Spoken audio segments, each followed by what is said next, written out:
กแห้งเด้อพี่น้องเอ้ยกรุงเทพน้ำท่วม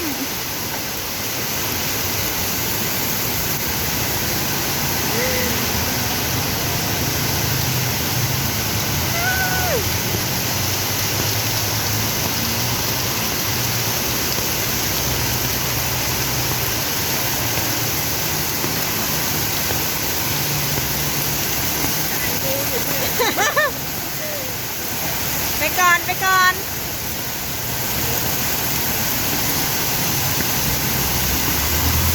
กำลังเลิกงานนะทุกคน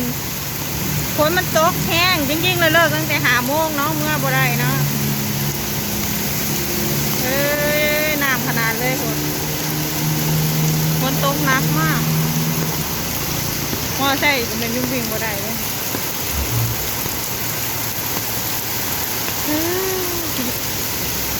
น้ำท่วมกรุงเทพแล้ว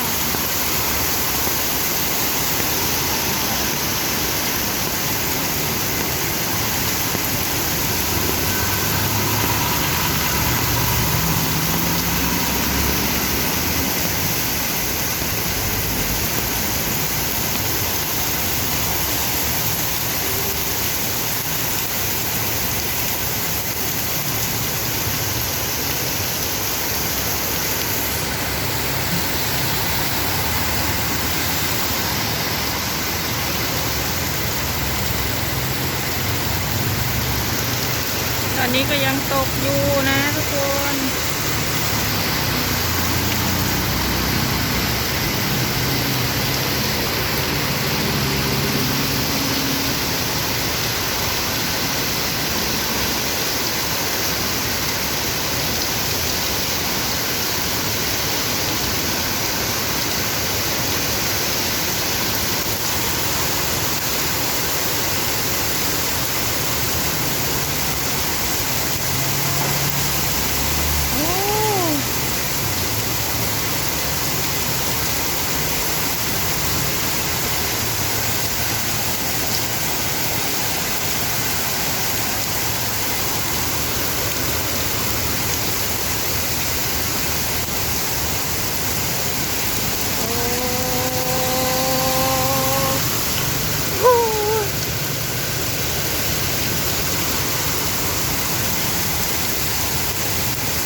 น้ำมากทุกคน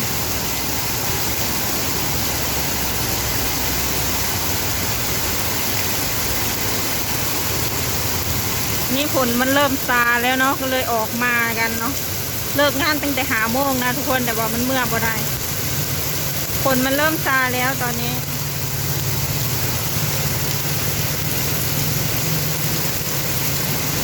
อยากนะเงิน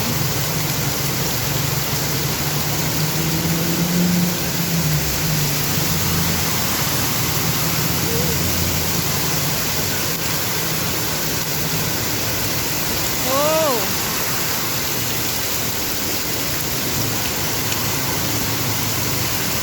พายเรือได้แล้วทุกคนปล่อยเมื่อก่อนเด้อพี่น้องกองไปเลยเพราะว่า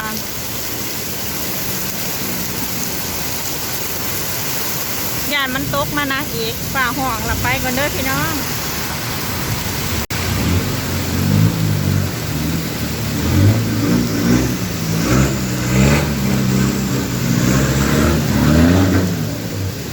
รถเตี้ยก็แมนไปบ่ได้เด้อทุกคน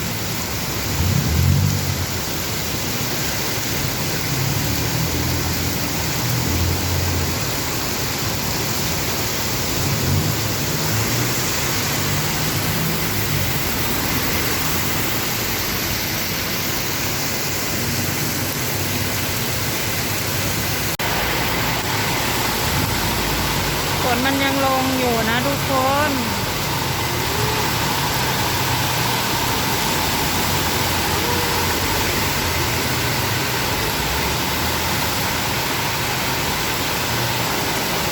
ฝนแห้งขักเด้อมึง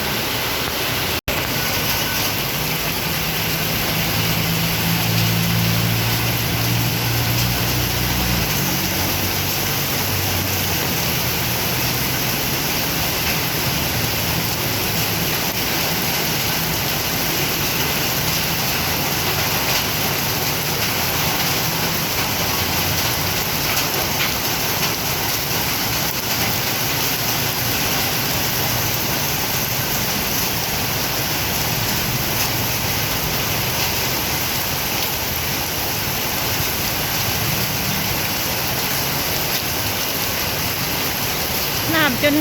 เกือบท่วมฟุตบาทเลยนะทุกคนฝนก็ยังลงอยู่นะฝนก็ยังตกอยู่ย่างไปหยุดไปนะทุกคนนะฝนมันเก็บภาพบรรยากาศให้เบิ่ง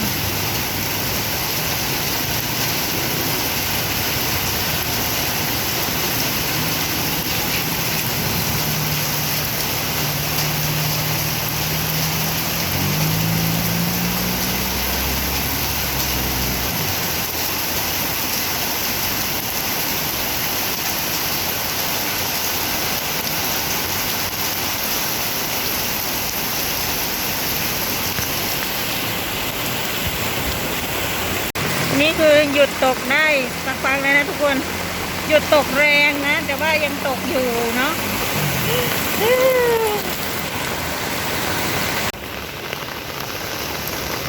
นี่ในซอยบ้านปองนะทุกคนดูน้ำท่วมน้ำท่วม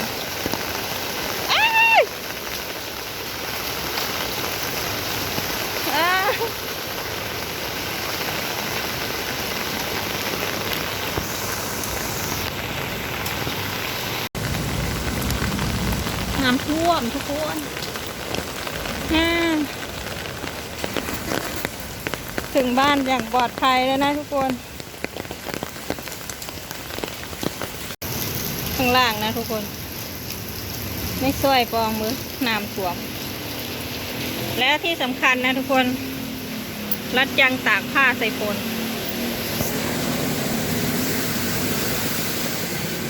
ดูดิตลาดมากเลย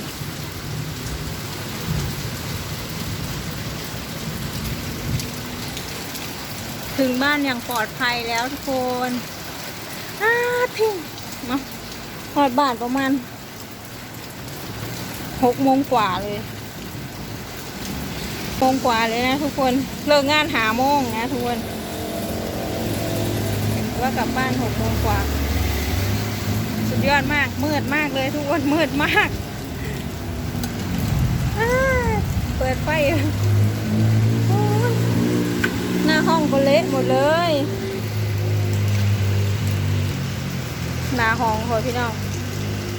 เปียกหมดเลยฝนตกแรงมากที่สำคัญนะทุกคนใส่รัดจังตากผ้าทุกคนเอ้ยได้สักใหม่นะทุกคนเปียกหมดเลยบายบายนะทุกคนถึงห้องแล้วน้ำเกือบเมนท่วมกรุงเทพแล้วเนี่ยบ๊ายบาย